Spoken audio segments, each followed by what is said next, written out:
Hey, this is Dan with DEKit, and I'm just going to quickly walk you through cleaning DEKit.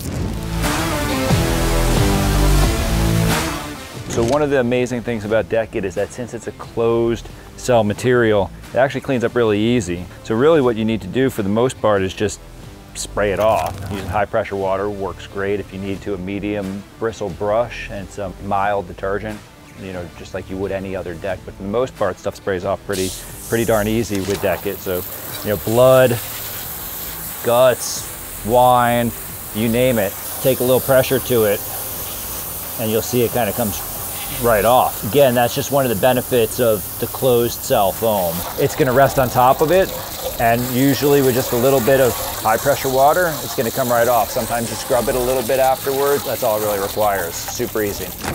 While DEKit isn't prone to staining, for those tougher messes, you can always use our DEKit cleaner, which we specifically formulated for PE EVA foam, and it's available on our website at DEKit.com.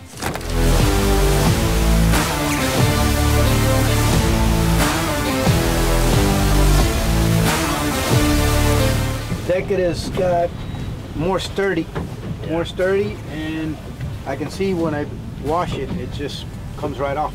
Everything comes right off of it. As far as the grip on your feet, it's a lot better, and it's comfortable, and it doesn't slip. You can leave your cooler over here, over there. It's not going to go anywhere. You know, fiberglass, you need to put something under it and all that. With this, you don't need to. It doesn't move.